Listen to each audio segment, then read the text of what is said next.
interactive to ensure you're not left with any ambiguity or confusion concerning the program. Once again, I thank all of you for coming and congratulate you on what very well could be the first step in your successful admission into university in the USA. Over to you, Parag. Thank you so much, Srishti. First of all, to all the people who switched from panelists to attendees, I am sorry, it was a mistake from my side. And yeah, let's begin. So good evening, folks. My name is Parag Mishra.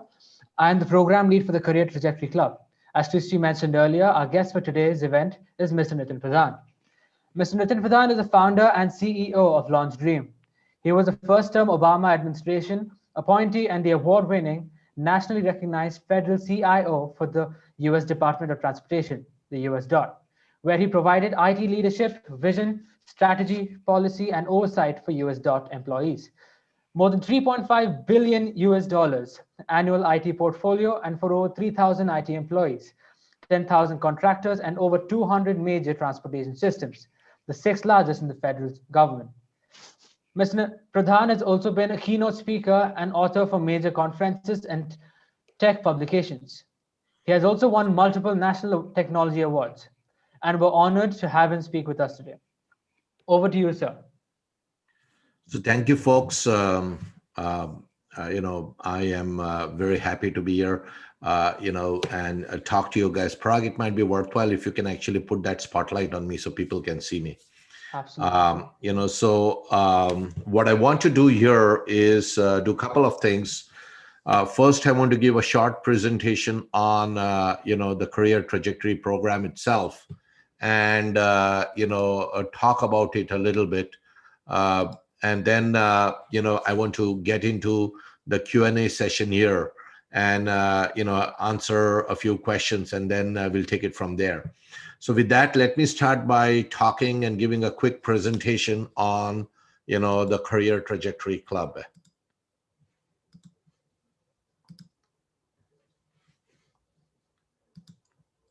Can you folks see this presentation? Yes, sir. Yes, Okay. Yes, sir. So what I want to do is start off, with our program, which is called Career Trajectory, and the club itself at DSU, the Anand Sagar University, is called the Career Trajectory Club. And you can access this program if you go to scaleupusa.xyz.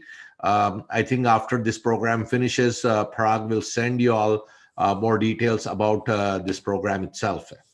And this program is coming to you from Washington, D.C. in US. So today's agenda is really three things: a short presentation by me, a short demo of the system itself, and then the majority of the section is really, student Q&A. And we have got a whole bunch of questions. We had asked students, so we've got a whole bunch of questions. We'll see how many we can get through today. Otherwise, we can always have another session next month. So I want to start off with a very, straightforward fact. Success is not accidental. Success is intentional. So I know many of you who have joined, I think majority of you all are from India, but there are some international and some US participants here too. What I want to mention is, you can't expect to be lucky and become successful. I've known a lot of very successful people, and their success has just not come accidentally. It's come with significant hard work and significant effort. And I can give you a quick example. Today we are using the Zoom system. I was fortunate to work with the Zoom CEO when the company was formed. His name is Eric Yuan. And I remember almost 8-10 years back when I was sort of working with him to try to help him grow into the federal government space in US. He had a small company, 15-20 people. He was trying to raise funds, and he was working, 10-15 hours a day, trying to make that company grow. Fast forward now, Zoom is a global name. He's worth, I guess, $10-15 billion. But that has not come accidentally. It's come because of very, very hard work, perseverance, passion, all these kind of things. So that's what I would suggest that you look at when you sort of start looking at your future. So our mission here at Career Trajectory is really, few things. First and foremost, we help deserving students. And I'm going to talk about what we mean by deserving students. We want deserving students to join quality US colleges. Again, I'm going to talk about what do I mean by quality US colleges without stress. Again, we are going to talk about what I mean by without stress via affordable college career planning. So that's what we are going to do. We are going to focus quickly in this presentation on what deserving students mean, what quality US colleges mean, what without stress means, and what's affordable college career planning. So let's go out and talk a little bit about that. So let's talk about deserving students. So one thing I'm going to tell you, if you're a privileged student, so if you come from a very, very rich background, you're going to be successful. There's no doubts about it, because there's just too much money behind you for you to be unsuccessful. And so I'm not talking about those people. I'm talking about normal, ordinary people who are deserving, who want to get into the US and study in USA. And these could be, US students or international students. They could be in any discipline. So we are not talking to any specific discipline. Our program is really catered on high schoolers wanting to go into graduate schools, undergraduate schools, undergraduates trying to get into graduate schools, graduates trying to get into PhD, and PhD students trying to get into postdoc. So it doesn't matter what kind of discipline or what level you are in, this program can help you. The next thing I want to talk about is quality of US colleges and universities. So there are roughly about 5,300 US colleges and universities. And what our goal is to actually encourage you to join one of the top 300, what we call national universities. So, that's where your maximum opportunity lies. That's where your maximum success opportunity lies. And in fact, we would encourage you to join in the top 100 of the US colleges and universities. And the whole program is focused on really helping you figure out which are the top 300 universities and how do you really join them and how do you really succeed and how do you get financial aid and all those kind of things. That's what the focus is on. So again, when you're applying to US colleges, don't go out and join lower end colleges. You might get into the US, you might actually complete the program, but then you may have difficulty finding a job. So the encouragement is you join the top 100 colleges or universities in US. The next thing I want to mention is that our program, we have sort of structured it so that it's comparatively stress-free, because we are sort of helping you do this step by step. So our program is typically 1 year, it's 365 days. You have access of it online. It has over 100 short videos. So you can go to the right video and look at the right material. It's self-paced, do-it-yourself kind of program, which is very, very important because US is a self-made, do-it-yourself kind of economy. Most of the folks here work themselves and do all kinds of chores themselves. So it's a self-paced, do-it-yourself kind of economy. And so when you come here, you need to be prepared to actually work yourself and do most of the things yourself. And the reason I mention this is because I have seen, especially when it comes to international students, they try and get some consultant, an education consultant, and that education consultant seems to do a lot of work in applications for the students. And what happens is the student is fairly unaware of the application or the application process or what's written or what is expected. And as a result, when they come here in and they start studying, they have a big shock as to what needs to happen.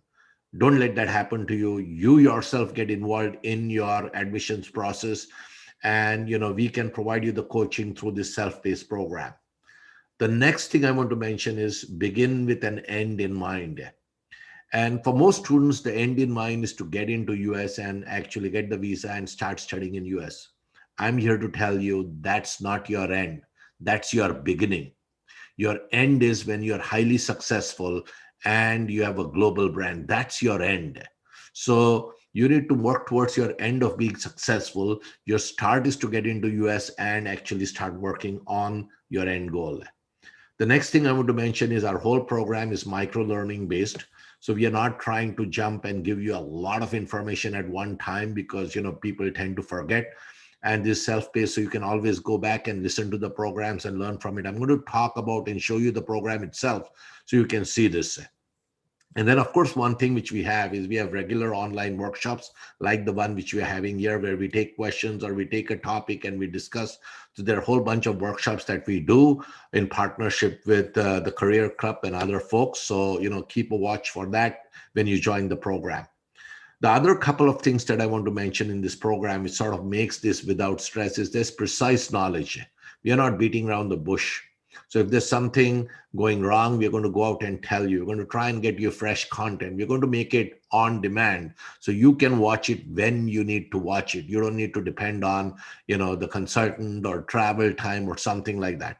And finally, most important thing is that this is a family access program. So we are expecting when you join the program that your parents also have access to this program and they use your account to actually learn and understand.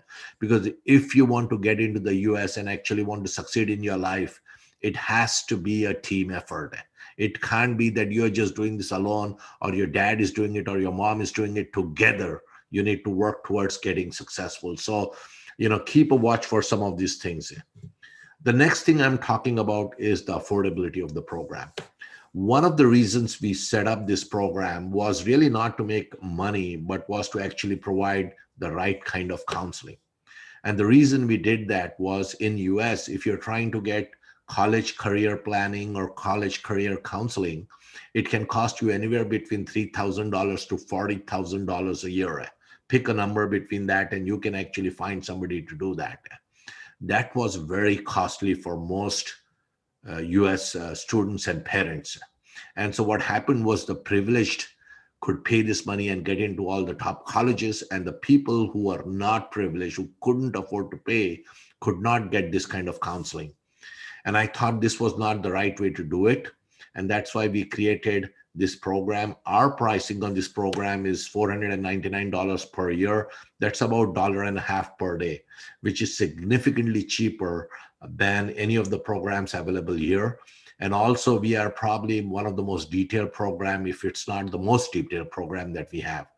And what we have done is specifically, because we are partnered with the Anand Sagar University and we are doing this program here, we have actually put out a promotional code here. The code is DSU/referral. You can see it in yellow here. If you use this code in the next couple of days, you'll get $200 off. So this $500 program will cost you $300. So make use of it if you find this program interesting. So with this, I want to quickly go to the demo and then we'll get started on the Q&A.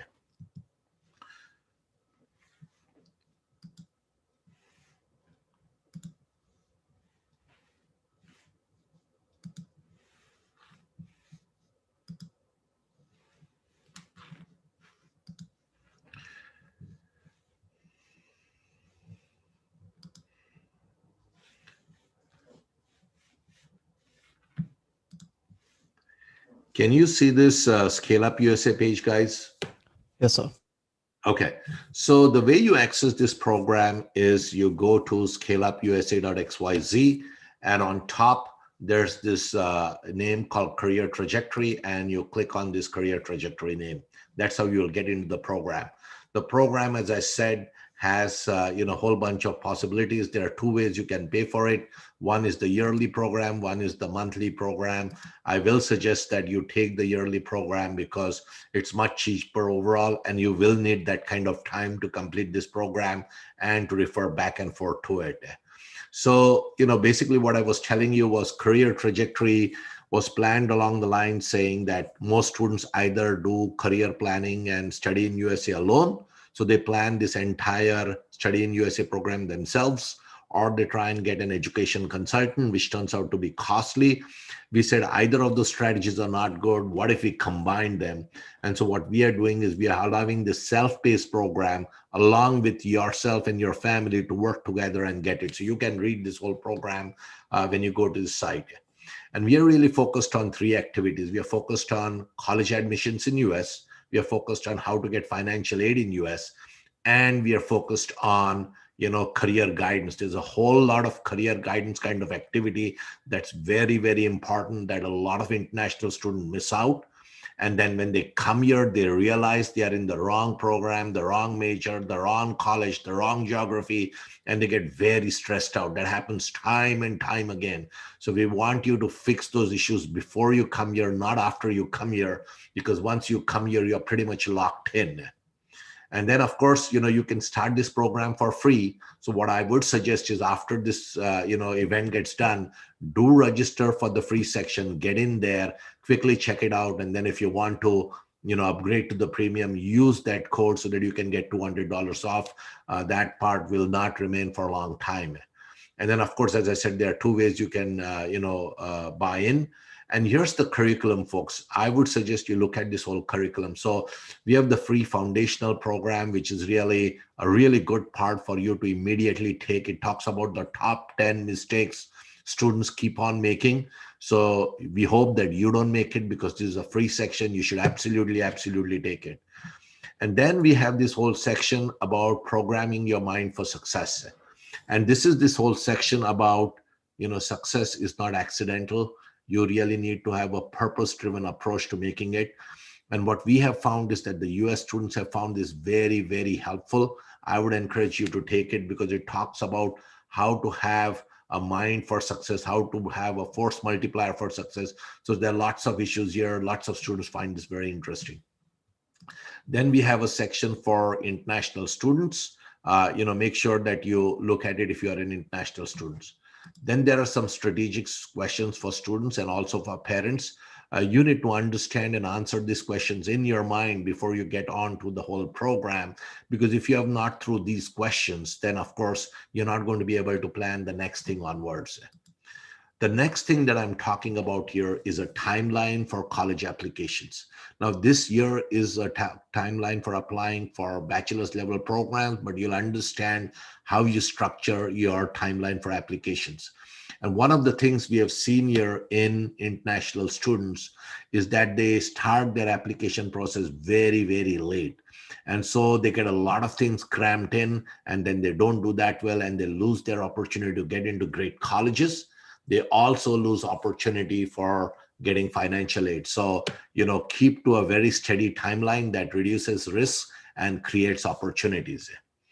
Then there is a whole big section on selecting the optimum college major. One of the most major mistakes that students in US and internationally make is selecting the wrong major. There are literally thousands, if not tens of thousands of majors that you can take in colleges in US. And selecting the right major and selecting the right courses can be the difference between being very successful and not being successful. So how do you think about majors is a discussion that we are sort of having.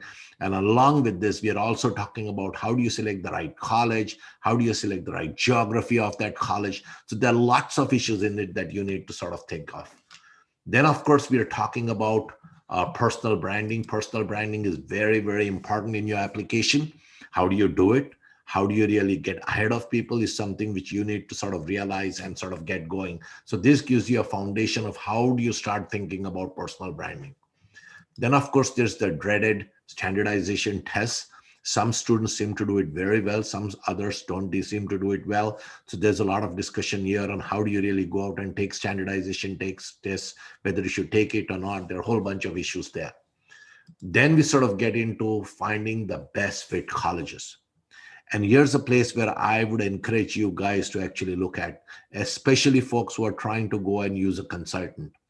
We have seen that the consultants tend to favor a few colleges where they get a kickback.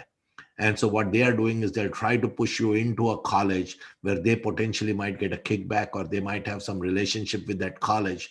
And typically these colleges tend to be, high price colleges that they sort of send you to, because high price colleges is where, the competition is low. They're trying to get more students. And so they're trying to get these consultants to actually send students to them. So I would suggest that you look at this section to figure out how to find best fit colleges. And in fact, our suggestion is to find the value colleges. We have a methodology of how we do that here in this section. And again, my suggestion is that you look at, top 300 national colleges, if not the top 100 national colleges. Then, of course, we have a few workshops here. so that you can start thinking, how do you sort of start applying? So these workshops are really good. You may or may not be interested in applying, to Stanford or MIT or OSU or Rice, but these are just workshops as samples so that you can start thinking the right way, which is very, very important. Remember, folks, when you're applying to US, process matters, performance matters, perseverance matters. So some of these workshops will talk to you in this kind of detailed data. Now, this is again a very important section. This is a comprehensive data pilot that is being done. This is the kind of data that each college reports back to the US federal government. That data has very valuable information about how many people are getting fellowships, what kind of fellowships, what are the averages. There's a ton of data there. So we have put a whole bunch of data about, California colleges, but it's potentially possible for you to find the college data for the college you are trying to apply. That will give you nuggets of information that you're not going to find anywhere. That data is almost 30, 40 pages long. It has all kinds of details in it. And if you're going to select a college that you're going to apply for, you better make sure that that data is available with you. So this section sort of tells you how to do that. Then, of course, we have the whole section on financial aid. There's a lot of discussions, on financial aid. I'm sure we're going to get a lot of questions here on financial aid. So I'm not going to discuss this in detail, but again, suffice to say, you want to keep the cost of your loan as low as possible. We'll discuss that when it comes in the Q&A section, because I'm almost certain it's going to get into this. Then, of course, we have this whole section about how do you create a strong college application. This is very, very important. Your college application needs to be exceptionally good. And you can't do that if you're going through a consultant, because a consultant has a standard format and everybody who goes through that format has that same kind of application. Colleges don't like that. Colleges like individuality, colleges like innovation, colleges like transformation. So how do you really get there? How do you really become great at this? This is the section that discusses that. And then finally, we have a whole program here, on what happens when you get here in US. How do you save? How do you survive? So there's a whole section on that. So that's the section. If you have other needs that you think we should have, definitely write to me. You can connect with me on LinkedIn and write to me, and we'll make sure that in future sessions, we will add this kind of information. And then, of course, we're always seeking for partners. So if you have partner organization who want to partner with us, let us know. So with that, I'm going to stop, and I think we're going to get into the Q&A section.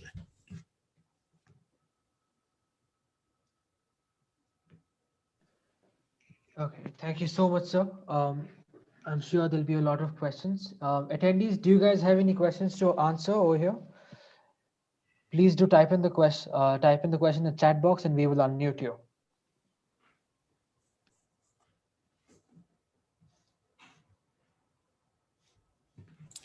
So, and while we wait for the attendees to give us the questions in the Q&A box, we can look over the Google form that a lot of them had filled regarding their expectations and concerns. Sounds good. So you can ask me questions and I'll try to answer them to the best of the possibility. Sure, sir. So we had asked them a set of questions about their expectations and their concerns about applying to universities in the US. So these are the answers, the responses we got. So if you could just go over them, there are about 6 or 7, and give us your insight about whether their expectations are correct or whether they should be concerned.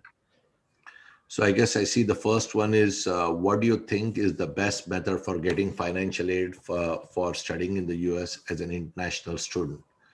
And then I guess they said student loan, talking with the university about financial assistance is red, signing up for scholarship exams, working part-time during your time of study abroad.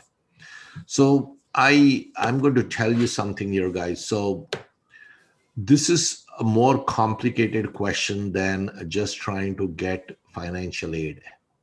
This is a more holistic question here.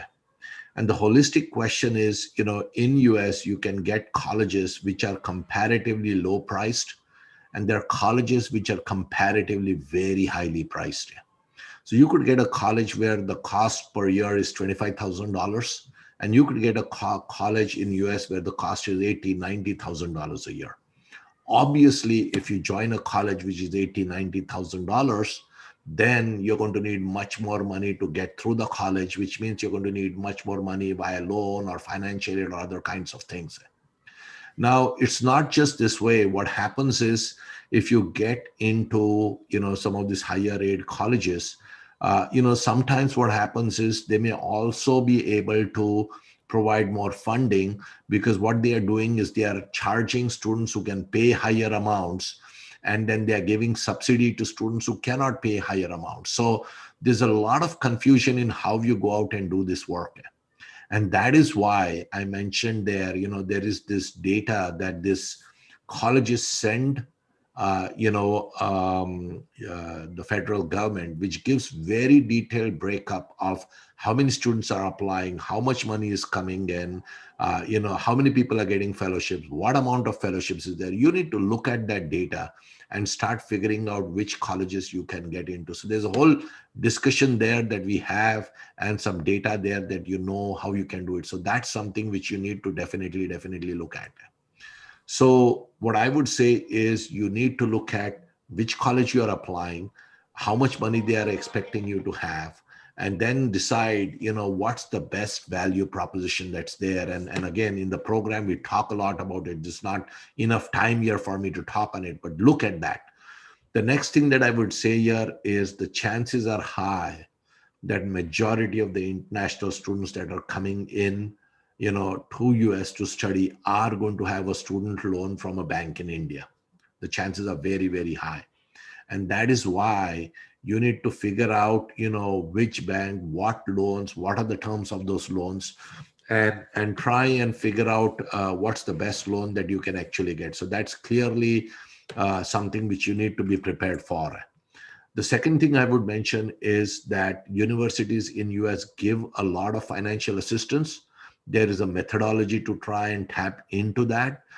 There's a detailed discussion in the financial section of how you do it. It's also going to depend on your quality of application. It's going to depend on a whole bunch of things like your GPA, your test scores, your work history, your volunteer work, the kind of work that you have done. So there are tons of things that's going to depend on. But again, significant chances that you can get, at least partial financial aid. When I was there, when I came into the US, I had full financial aid. So I was paid 100%. So I just landed up here and I was fully paid for, and I got it from a couple of universities. So I was actually lucky. But that's something which is possible. Signing up for scholarship exams, I'm not sure what you mean by that, because, in US, at least, you're not really signing up for any scholarships exams. I don't know whether some of these are specific to international students in your countries. If there is something, you can go out and try. And then finally, when it comes to part-time work during study abroad, in US, typically you can work 20 hours per week when you are in your study semester, and 40 hours per week when you're in your vacation time in campus, on campus. That of course assumes that, you can find a good job on campus. And there are ways you can prepare yourself for getting an on-campus job. There's a whole section that we have that you should look at. Don't expect that you'll land up in US, you land up in your university and immediately you're going to find a job. You're in competition with US students who are also trying to find a job, and they are much more versed in trying to do this. So again, all these four things are possible. If I were to venture a guess, potentially the chances are that you're probably going to have student loan as your number one possibility. And then the next two possibilities are you can get financial assistance from the university, and, you work part-time for your job, for your study. And typically what would happen is if you can actually get, some financial assistance where you get a tuition waiver, and then you try to work part-time to work for your subsistence livings, that combination can work out. But again, what I will suggest is there is a lot of discussion on this topic in the program itself. So look at it. Thank you, sir. That was really helpful insight. And I'm sure a lot of the people who have responded will understand better what to look for. So the next thing we had asked is what the biggest concerns were. Akash. Yeah. Yeah. So there's a question from Vedant Balega. The question is, I am in my freshman year, but determined to pursue a master's degree in the US. When is the right time to purchase the course and start my admission process to get into the top colleges? So I'll tell you what's happening in US. So you can then decide. Typically, what we are suggesting is that you start, if you're planning to come into US, start planning, at least 3 years earlier, if not 4 years earlier. What we are seeing, especially with international students, is they start planning a year early or maybe 18 months early. That's not a sufficient amount of time. If you're a really, really good student, if you're a really, really terrific student, potentially 18 months might work. But if you're not at that caliber, you're not IIT, IIM, that kind of caliber coming in, then you need more time to actually plan and do stuff. And you'll see that when you go through that program, you'll see that. So typically in US, what is happening is, parents are taking this program, if they're doing it in high school, they sort of take it in 9th grade and they go all the way till 12th grade. So they renew it. Even in the bachelor's level who are trying to go, they're trying to take it for at least a couple of years. Now you can decide what's the best time for you, but I would suggest, here's the issue that you need to look at, guys. I'll give you a calculation here. So the program is like $400, $500. If you sort of join now, it'll probably be $300. So if you take it even for 3-4 years, $1,200. If you're coming to US and studying, it's going to cost you somewhere between $100,000 and $200,000. Okay. Every $50,000, $60,000, $70,000, $100,000 that you can save is an enormous amount that you can save. And so, you have a choice that you actually go it alone and pay the big bucks later and keep on paying for 10, 20 years later on your loan, or you try to take a program like ours or get some advice and try to reduce the cost of actually coming into US. And then, as a result, you don't have a larger loan. So that's a discussion which you need to have with your parents. I don't know what your financial situation is. All I can tell you is that what we have done is it's one of the lowest price program. And the reason it's low priced is there are really two reasons. One is because we're not trying to make a large amount of money on it. All we are doing is we actually making money off it and then actually putting back into the program. And then the second issue that we have is that it's a self-paced program. So that again helps. Do you want me to take this question here, which is an interesting question? Which of the following are the biggest concerns you have about study abroad? And, so the answers here, what if I do get into a good university? And I guess it says, you might want to remove that cursor because it's blocking my view. Yes, sir. Yeah, So yeah, go it's ahead. not showing the expanded view of the answers, but I can tell them to you. Yeah. So this one was, what if I do get into a good university, but I'm unable to pay off my student loans? Yeah, so chances are very low if the methodology that we are suggesting and you apply that methodology that you'll get into a good college, but you'll not be able to pay off a loan, because our whole strategy starts with trying to select the right major in a right college, in the right geography, and sort of go systematically over that. So the issue is not just selecting the right university, the issue is also selecting the right major in the right geography so that you can actually go out and get the right job. So that's a big issue. So this is a more complex question than saying just getting a good university. And that's why there's a whole lot of discussion on how do you go out and select a university. And I'll tell you this, especially I've seen this with international students. I've not seen this. I've also seen this with US students, but international students especially seem to have this idea that they get this college admission consultant, and the college admission consultant pretty much does all the work of selecting the colleges, selecting the majors, helping them through the thing. And the students land up here. And then they realize that this is a crappy major in a crappy college and a lot of issues stand up. So that is why I'm saying that you need to be in charge of your admission process. You need to lead it.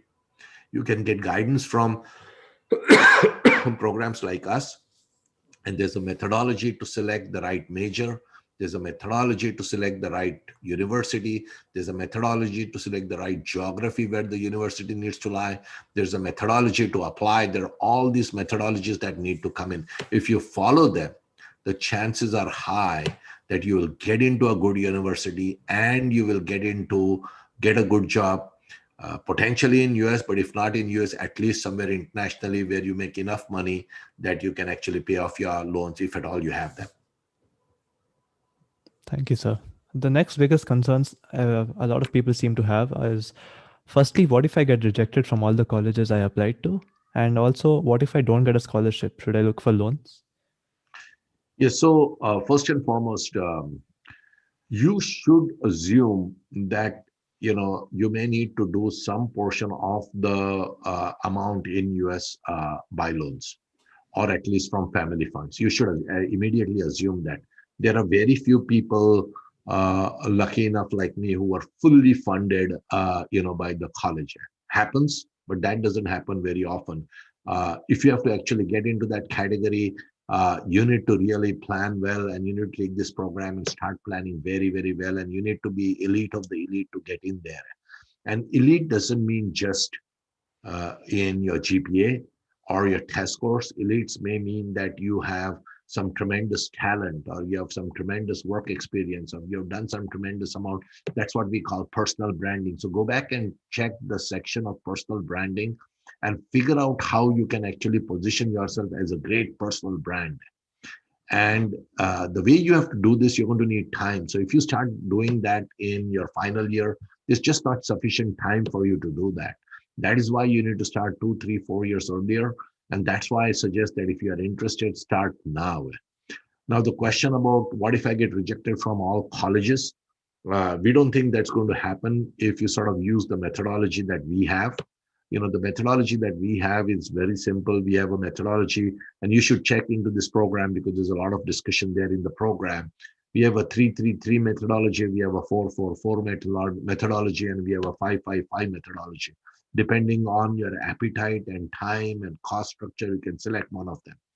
And what it means is we first help you understand to gauge where the heck you are in that whole profile of students. So you sort of first judge how good you are in profile of students, and you do that by talking and seeing what the university wants. So you sort of go out and figure what level you are. And level doesn't mean just GPA, as I said. Level means GPA and test scores and extracurricular activity and experience and a whole bunch of other things. So you sort of judge where you are. That's a methodology to do that. And then once you judge, you select colleges which are above your reach, at your reach, and below your reach. So you select some colleges which you don't think you'll get, but potentially if you're lucky, you would get in. You select some colleges where you're perfectly matched, so you will get in. And then you'll select some colleges where you definitely should get in, which are called the safety colleges. And we show you how you need to do that. And we show you some resources where you can look at. So you need to go out and do some of those. If you do that, if you're lucky, you will get into colleges where you thought you wouldn't get in. But if you're unlucky, you will at least get into the colleges where you think you should have got into, or at least get into colleges where you absolutely expected to get in. So there are some of those kind of things that happen.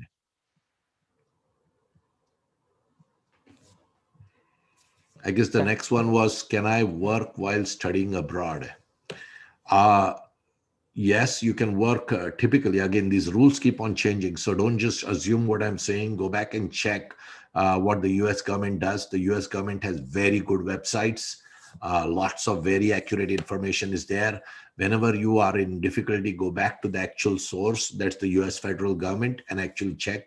But what I understand as of now, you can work on campus 20 hours when you're actually in your study semester, and you can work about 40 hours if you're in your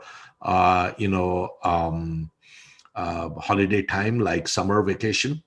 Again, you may need some international office permission, which might be there within the office. And then again, if you want to work off campus, then you're going to need permission from the university and the US federal government. So, you might need from both of them. That's a little bit difficult. Actually, it's quite difficult to actually get that through. And you're probably only going to get off-campus work permit only if the situation is very dire and that happened because something that you had planned in terms of money does not come through. So for example, you got a bank loan and you came to the US and the bank then just collapsed and now you don't have that loan from that bank, and so you need to get some permission. That's the kind of scenario where you probably might get work permit to work outside of the campus. And there's a very important thing that you need to understand, guys. Just because you can work doesn't mean you will get the work. So you might say, hey, I'm going to come here to the US, I'm going to join the university, I'm going to do on-campus work, and I'm going to make this much money. That's all good. But when you come here, you're going to find that jobs on campus are not plenty. It's not like everyone is getting a job. There are very few jobs and there is tough competition there.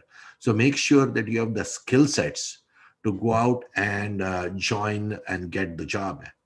And simple things that can happen. So for example, let's say you're a computer science student and you're very good at programming and you're very good at maintaining networks or something like that. Now you might stand a chance to actually manage the lab on the university because you already have the skills to do that. Now, those are the kind of things, those skills that you need to have so that you can actually come in and get a job on campus. So make sure that you start building some of those skills. Again, that is why you need to have the time before. That is why I'm suggesting, take the program early, figure this out, think the strategy out. Don't just land up here without thinking. Then you're going to come into very heavy stress. You're going to have large loans, and then your rest of the life is going to get messed up. Don't do that. So Thank you so much, sir. Over to Parag. We have a question from Ankit Pradhan. Why study abroad? Yeah, so several reasons why I think you should study abroad. I mean, I'm going to talk mainly about study in US because that's the only place that I've studied beyond India. Study abroad obviously gives you a different perspective of life. Obviously, if you're studying in US, they're very, very good universities in US. Just to sort of go back and look at, the caliber of universities, majority of the top 100 universities in the world. So then in the world, I guess there are about 25,000 universities. If you look at majority of the universities in the top 100, most of them are US universities. I'm not sure there's a single Indian university in the top 100. I may be wrong, but I don't think there is one, just to sort of give you an idea of where things are. So you can get very high caliber education. You can build an international network of friends. You get access to a number of different cultures. If you actually come to the US university, you're going to find students from gazillion cultures, everything from India to Pakistan to Iran to Iraq to China to North Korea, not North Korea, maybe South Korea. So all these countries that you get people, you get their views, you get their connections, you get their lots of job opportunities open up because of that. So there are just too many reasons why you should do this. So if you get an opportunity, I know most of you all are now studying probably in your bachelor's program. If you get an opportunity, I would strongly suggest that you do a master's degree or a PhD degree in US. Then you can, of course, decide whether you want to come back into India or wherever, whichever country you are in. You can decide whether you want to stay in US, depending on what the visa situation and green card situation is it for you. Or you can go to several other countries. You can go to Canada, you can go to Europe, you can go to all kinds of other countries. So that's the reason why I would suggest strongly that you look at doing, a master's program or a bachelor's program or a PhD program, whatever the situation is in your area. Thank you so much, sir. The next question is again from Ankit Pradhan. How do I handle rejections, or what should be done in those cases, especially when a student is turned down from an Ivy League or any given postgrad college situated abroad? Yeah, I mean, first of all, if you are going to apply to Ivy League, make sure, as I said, self-assessment is a very big process that we suggest in our program. First, assess how good you are, okay? And if you think you're really good material for an Ivy League school, then definitely apply there. But if you see from all the data that we are saying, telling you to go to and actually look at, if you see that you are completely out of reach of that Ivy League school, that there's virtually no chance for you to get admission into that school, then there's not much point applying there, because the admission rates and other things are very, very low, and there's a very tough competition. So, you need to go back and look at, I'll give an example of my son. My son wanted to study internationally. He's obviously a US citizen, but wanted to study internationally. So we said, okay, you could go to Canada. And he studied in Canada in University of Toronto. University of Toronto, he did his master's and he did his bachelor's in, McGill University in Canada. So McGill is ranked, I think, 30th in the world of the 25,000 universities. Toronto is ranked number 20th in the world in 25,000 universities. But we knew he was very good. So we knew he was going to get admission in one of them. And that was correct. He got admission in every place that he applied. He got fellowships from many of those places. And, he did well. And he's now completed his programs in artificial intelligence. Again, a great major that I would strongly suggest that you should look at. In fact, for those of the folks, this is a plug-in for a completely different program. For those of the folks who are in DSU, you should check with Professor Sanjay Chitnis. We are setting up an artificial intelligence lab here, which is going to do interesting things with US. So again, we should look at things which are the right majors and then get through them and get in there.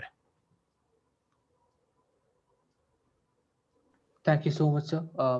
On to Akash. Akash, you can ask. Yes, sir. So we had asked everyone who answered the form what they thought were the prerequisites apart from a good GPA when it came to applying and obtaining a scholarship for these universities. So I see this. So here's the thing I would suggest. Again, go back into the career trajectory program. And I don't remember in which section, but in particular section there, we show you what each university wants, okay, in terms of what they prefer when it comes to admission and financial aid. And most universities will tell you what is their top rated activity that they are looking at, what's the second rated, what's the third rated, what's the fourth rated, okay? And see those activities before you select a college or university. For example, you might go to some university where they will tell you that GPA is the most important and test scores don't matter at all. You might have some other university who will say, GPA is not that important, but work experience is the most important thing. Somebody might say extracurricular activity and test scores are the most important thing. So you need to go back and understand what the university is seeking in terms of admission and financial aid. And what are the priorities of that university? Once you figure out the priorities of that university, align them with what you are doing. So for example, let's say you are not good at giving tests, okay? You're not good at giving tests like SATs, GREs, GMATs. Don't go and apply to universities which tell you upfront that the most important criteria for them is high test scores. Why would you do such a thing? You're just wasting your time. You should go to universities which are going to tell and say that, hey, you know what? Test scores do not matter to us. We are going to look at some other factors. Maybe they are looking at work experience. And then what you do is when you are, actually studying in, your bachelor's program or something like that, you go out and do some part-time work. You show that you have done a lot of good work. And then you go out and apply to that and say, hey, you know what? I was, studying, but I also did part-time work. I learned these things, and you might have a better opportunity. And then the universities also understand. They'll say, hey, okay, you know what? This guy actually got a GPA of X amount, but he was also working 20 hours per week for all his 4 years, versus this other person has got a little higher GPA, but the guy was not doing any work. So there's extra credit being given to these kind of activities. So you need to really understand. That's why I'm saying that applying to US universities is a strategy. You can't just go out and do this. And that strategy needs to be implemented by you and your family for you. It can't be a consultant who is doing it on your name. The consultants don't care. They're not going to spend a whole bunch of time trying to understand who you are. The only person who knows who you are is you yourself. And so you need to figure out and do a self-assessment of how good you are. And then you need to go out and select the colleges based on the criteria that we have sort of mentioned in the program.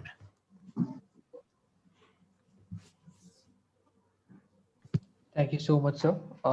We have a question from Kumar Aryan. How much does our past performance in terms of our academics and also other co-curricular activities, voluntary work, in other words, our past portfolio factor the chance of getting into a good college in the United States? So past performance always matters, okay? Because, typically a person who is good at studying didn't get good at studying just because he was brilliant. The guy also got good at studying because he had the perseverance, he had the passion, he had the tenacity to actually go out and work. And some of those things linger on. So you certainly don't, if you're a star athlete, you certainly don't go from a star athlete to suddenly becoming completely bad in cricket or something like, you potentially get Sachin Tendulkar here for cricket. Even though he may have retired, 10 years back, he still would be a fairly good player. So past performance definitely matters. But then how it matters depends. So for example, let's say you were in college and you did computer science, okay? And you got average grades, you did average well, and you're sort of okay. And then you started working, and then you worked and you quickly rose through ranks, and you suddenly became the chief architect of a major company in 5 years. Okay. And then you decided, you're going to go and study in US, and you applied, and the college sees that, hey, he got average grade in computer science, but look at his performance when it came to his work. He got 4 promotions in 5 years. He became a chief architect. He has got these glowing recommendation letters. You're going to say, hey, you know what? This guy is very good. We should get this guy. So again, it matters how you present yourself. It matters which colleges you're going to go. Now, of course, if you're such a person who have got tremendous work experience, and you apply to a college which does not require work experience or does not value work experience, now what's going to happen is that work experience is going to go wasted. And so there's a lot of strategy that comes into play. And applying to US colleges is a strategic game. And actually, I don't think it's a game, it's a strategy that you need to apply. And that strategy needs to be very well thought out. And the best way to achieve that strategy is to take our program, think about it, talk with your parents, talk with some other elders, talk with some professional guys who are in the industry, and actually come up with a strategy of what major, which colleges, how we're going to make that whole package together. There are lots of things that are included in this. And if you do some of these things, you're probably going to get into a college which is lower cost. You're potentially going to get some kind of financial aid. You're potentially going to require much lesser loans. You're potentially going to be able to negotiate with banks at a better rate, because again, the banks are not fools. The worse the college you get in, the higher the interest rate you're going to have for that loan, because they know that you may not get a job later. You become a risk factor there. But let's say you're getting into a good college and you're studying AI, artificial intelligence, you're going to get a job. You absolutely are going to get a job. There are 500,000 unfillable vacancies for artificial intelligence in US. So if you actually did artificial intelligence and you actually are good at it, you will definitely get a job. On the other hand, you decided to study history in US, okay? There are not many jobs there. You can do a master's or PhD in history. There might be like 10 jobs there. You may not get a job there. So again, this is a strategy that you need to implement. And if you have the strategy right, you will do well. And that's what our program is doing. It's actually teaching you the strategy to succeed by going through the college. Thank you so much, sir.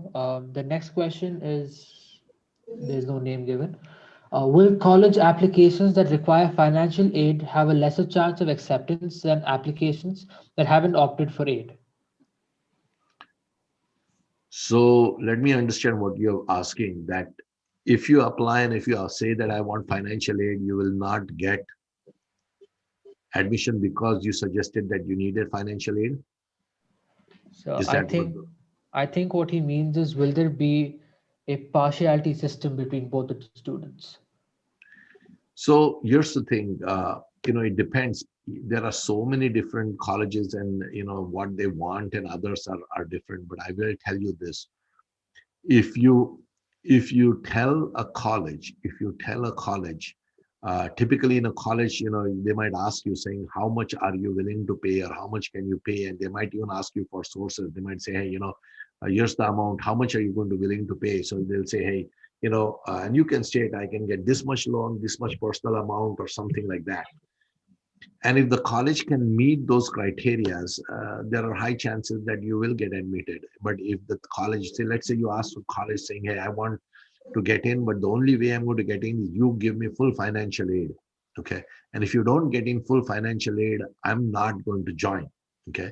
And then the college decides that you are not in a position to get full financial aid. The chances are high that the college will say, hey, there's no point giving this person admission, because why just give an admission? Because each time they give an admission, college is also looking at giving admission to folks who have a tendency that they will join. Colleges don't want to give admissions and just keep them there when there's no chance that person is going to join. The college is also a business. They need to make sure that when the admissions are given, the person has a good chance of joining. So I would therefore suggest, again, it goes back to strategy. Go back to the 333 formula or the 444 formula. If you apply that formula, some of these questions are going to get solved. Thank you so much, sir. The next question is from Saeed. As you said, there are free courses. How can I apply these important courses and get supportive opportunities in this club? Say that again. I couldn't hear the first part. As you said, there are free courses. How can I apply for these important courses and get supportive opportunities from this club? Free courses? Yeah, I don't think he has written it properly. Saeed, do you mind typing it? Okay, until then, the next question is from Amisha. How will the new presidency affect the international students in visa? Oh, it's already impacted tremendously. It's already impacted. The applications to US colleges are, I think, up by 14 or 15%. Already up. Okay. So humongous difference is going to happen. So US was the number one entry point for foreign students across the world. There are more than 1 million international students studying in US before Trump came in. And traditionally, the number of students in US were going up each year. And there's a whole amount of data there in that whole program there. The number one country which is sending students to US is China. I think they have about 300,000 students in US. Before Trump came in, the number two country sending students to US was India. I think we had over 200,000 students studying in US. And typically these numbers were rising year over year, but they actually dropped during the Trump era. So the number of students actually coming into the US dropped. Now, of course, it dropped because of a couple of different reasons. It dropped potentially because of some of his policies. They potentially also dropped because of the COVID and some of the other criteria, but they have picked up very dramatically already. So it's interesting. I was telling all our students saying, apply during the Trump time, saying, hey, there's a fire sale gang going on in US in great colleges. Please apply at this time, because the US colleges were bending backwards to try and get international students. And, the important thing is what would have happened is, what's important is not when you get into a US college, But when you come out of that US college, what is going to be the environment when you come out matters, you know. So if you are in a college in US, when you are in a college in US, you are potentially shielded. The colleges have designed their systems so well, and they are so good at accepting international students. You'll probably have more difficulty going from one city in India to other city in India for colleges versus coming into US and getting into a college system in US. But it's so well planned. I can give you my personal example.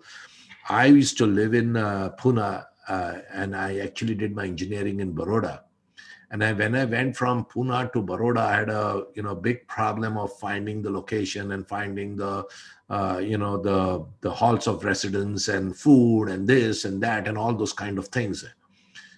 I can also go back to around that same time. I came from India to US, and I joined American University because I'd got a full fellowship and I wanted to stay in Washington, D.C. because my wife wanted to work with the World Bank. And so when we joined in American University, the way they took care of me was just terrific. It was just terrific. I mean, there were people to help me everything from the airport all across. So of course now, not much of it is required because now you have phones and, connections and networks and other things. But the system in US is set up to accept and grow international students. And the US economy is set up to integrate these students into a successful career. So, that is why I say, it's a terrific opportunity to come in. And with the Biden administration coming in, it's great. And of course, Kamala Harris originally, ancestry is from India. So obviously there are some other things there. So, again, I think it's already impacted. And I think this is a terrific, terrific time to come in US. And you guys should take that program, look at building your strategy, build your strategy, apply your strategy, get into the right college and be successful. Thank you for that, sir. Now, in the final section of the form that we had posted, we had asked the people responding how they would go about applying to these universities. So to quickly go over them, most of them said they would apply based on independent research or through College Board. Would you say this is the optimal strategy, sir? So, as I said, definitely you want to be in the top 300 universities, okay? Unless there is some, some other circumstance. For example, there is a college which is not in the top 300, but is just very good in a particular major. There are such situations, but other than that, definitely you want to be in the national ranking. But then you get into a whole base of other issues, okay? And there are too many of those to discuss because in that program, we discuss them at various lengths. I'll give you an example, okay? Let's say we'll keep to our example of artificial intelligence, okay? Because that's something which I'm very deeply involved in now. But this could apply to any other region. Let's say you are trying to get into a master's program in artificial intelligence. And you're trying to get into that program, and there are, let's say, 3 universities you're planning to apply. All of them are sort of similarly ranked. Okay, so they're sort of clustered around the same time. But one is in North Dakota, one is in Alabama, and one is, let's say, in Washington, D.C. Okay, let's say you've got 3 places that you can apply. Or maybe there's one also in California, okay? Now, you need to look at how this is going to play out. The North Dakota and the Alabama schools are going to be substantially cheaper. They're going to be substantially cheaper because those, states are much cheaper to live in. California versus DC are going to be extremely costly because, those locations are very, very costly. But then you have to also look at where can you get the jobs, where can you get the internships. And the internships are probably going to be most possible if you sort of look at, Washington, D.C., probably your number one choice to get internships, probably depending on where you are in California, maybe that might be a good opportunity. But then again, it depends where you are in North Dakota. Maybe there is a big city nearby where you can get a good job. And then you also need to look at things like climate. Are you going to be willing to live in a very cold climate? Do you have the capacity to live there? Are you going to enjoy there? Do you enjoy skiing? Do you want to be in the snow? For example, when my son studying in McGill was routinely minus 20 degrees, Fahrenheit, routinely. And so it was freezing outside. It would snow and snow and snow, and there would be 3, 4, 5 feet of snow. So terrific university, terrific place, but are you willing to stay there? So there are lots of these kind of scenarios that sort of come in. So it's not so simple as just a national ranking kind of scenario. And there is a whole section on selecting the colleges within the program. And what we do is we make you think about how you need to think about it. Then you can take all that knowledge and take all that data and take all the resources there and create your own strategy. But yes, there is a very big strategy in selecting the colleges. I'll give you my example. I came to the American University. I got fellowships from a number of universities. They're almost all full fellowships. So I could have gone anywhere. And, American University was not the most highly ranked university I landed up. I think American University is in the top 100. But we decided to come to American University because we had a strategy. I was married then, and I wanted to get my wife along. And my fellowship was not going to be enough for taking care of me and my wife. So my wife needed to work somewhere. And my wife would have been on a F2 visa, which means she would have not got permission to work. So we had done our research and we had figured out saying that, hey, if she comes to the US and if she can get into the World Bank, then that would be a cool thing. And so we came with a very perfect strategy. We landed up here. As soon as we landed up here, she started studying all the things that were required to actually get into the World Bank. Now, she was not actually formally studying. She was just getting books. I used to go and get books and courses from American University, which she would take and she would study about getting into the World Bank. And lo and behold, within 6 months of she coming or 1 year of she coming, she got into the World Bank and she still works with the World Bank. She's an executive there now. And it has been a terrific, terrific career. So strategy becomes a very important part here, guys.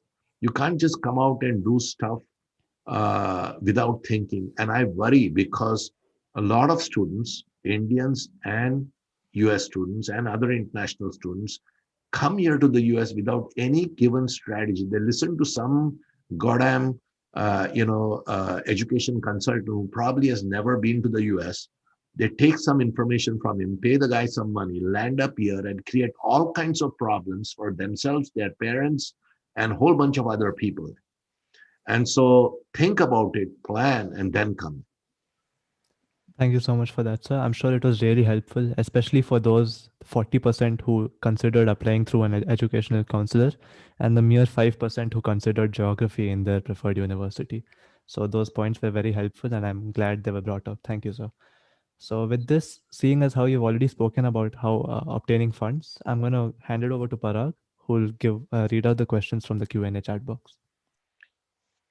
Yeah, I know we have been here now for about almost an hour, so maybe we take another 5-10 minutes and then close it because I know we don't want to go too much over the duration of students that are there. Yes, sir. Absolutely, sir. Okay. The next question is from Suraj Bhadra. What are the types of visa available to the students? Yes, so there are a whole bunch of visas in US and they keep on changing and it depends what course and program you're getting into. But essentially there are really two major types. One is, the what's called the F visa and the other is the J visa. And the F visa is typically the student visa, which is what I would normally recommend if you can get in. The J visa is sort of more of an exchange kind of visa. Between country to country. So if you actually get in on a J visa, the chances that you can stay on is very low because by that visa regulation, you have to go back to your country or you have to get, I don't know what the regulations are now, but in the good old days, you needed to get a letter from your home country that they are okay with you staying in the US. That was always very difficult to get. So, typically F is the visa that you want to sort of come in. Thank you, sir. The next question is from Karthik S. Nayak. What do you think are the challenges, apart from job availability or financial assistance, we might face as an international student while studying overseas? Say that again. I didn't get the question. What do you think are the challenges, apart from job availability or financial assistance, that we might face as an international student while studying overseas? Yeah, I think there are a whole bunch of challenges relating to finance here. So again, it gets into the whole world of strategy. I'll give you my experience here. I came to the US. I started my own company. I was IT executive. I was making a lot of money in India. I had a driver. I had a cook. I had a gardener. I had all these things in India. And then lo and behold, we decided to come to the US. And I came to the US and I suddenly became a student again. Okay. And so I went from a very high flying life in India suddenly to becoming a student and living on a student salary. Now, I'll give you just a simple example. So while in India, I had never really cooked myself because I always had a cook and all kinds of people doing work for me. So when I landed up in US, I didn't know how to cook. And so when I got a place, I was struggling to cook something. I could cook something. I just couldn't eat what I cooked there because it was terrible. And so, very simple issue, but I literally starved for the first 3 months until my wife came in, and then she actually could cook much better than me. So then I started surviving again. So there are small issues that you can face, health insurance, cooking, uh, you know, how do you get on and build your friend circle? Now, of course, things have become a lot better because now you have the internet and you have all this, Facebook and this and that. You can join and get to know people. But again, your most important issue is going to be financial. And then, of course, other than that, adjusting to the US, maybe some of the other issues. Yeah, so that brings us to the end of the event. There are a few more questions that we've already covered in the few questions that have been asked by Akash. So here's the vote of thanks. As we reach the end of this event, sorry, give me a minute. As we reach the end of this event, I'd like to extend a hearty vote of thanks. Thank you first and foremost to each and every one of you present here today. All the volunteers from DSU's Career Trajectory Club. This event simply would not have been possible without all of your involvement and interest, and we hope to continue providing informative and helpful guidance to all of you as the relationship between Scale Up Career Trajectory Program and its participants progress. I would like to extend a huge thanks to Dr. Nitin Pradhan, who spearheaded his whole initiative and created one of the most comprehensive college admission and career guidance programs out there, which will undoubtedly help hundreds of Indian students acquire an international education in the United States and kickstart their professional careers. Thank you, sir. I would also like to thank Dr. Sanjay Chetnis, Chairman of the CSE Department at Dayanand Saga University, for his complete support and for making this collaboration between Scale Up USA and DSU possible, and thereby helping create the Career Trajectory Club at DSU. Thank you so much, sir. Lastly, I'd like to thank our college, Dayanand Saga University, Kurlugate, for providing the platform and means for all of this to have been possible, and to enable not only the student volunteers at DSU, but every student whose professional future will be helped by the Career Trajectory course. Thank you once again to everyone present. We look forward to talking to all of you once again. Thank you so much. Thank you, folks. And one last suggestion, Parag, you may want to send that code to folks via email so that they can actually use that if they're interested in, so they can save $200. But other than that, I enjoyed this. Hopefully we can do something monthly on different topics and do stuff here. So do get involved and do have a successful career. Absolutely, sir. Thank you so much. Thank you. Thank you to all the attendees. It means a lot. Yeah, and thank you, Nitin. Thank you, Parag, and all attendees. It was a great session. It was a great opportunity to interact actually, with somebody like Nitin. So thank you very much. Thank you so much, guys. I'm going to take off. And again, I think the Dayanand Sagar is a terrific university, very progressive. So that's what I really like. And I think, when we get on with our artificial intelligence program that we are setting up, I think it's a very, very innovative opportunity that's coming in.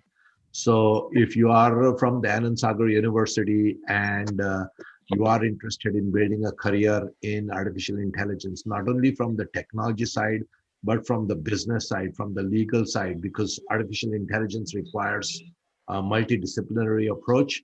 If you are such a student or faculty or others that are interested, maybe you are an industry person, do get in touch with Dr. Sanjay Cheknis or Parag, and we'll put you in touch with the right people and onboard you into this program. Thank you so much, sir. Thank you, Sanjay Chitnis, sir. It means a lot. Thank you, sir. Thank you. Thank you. Thank you. Bye-bye. The participants can leave the meeting. Thank you.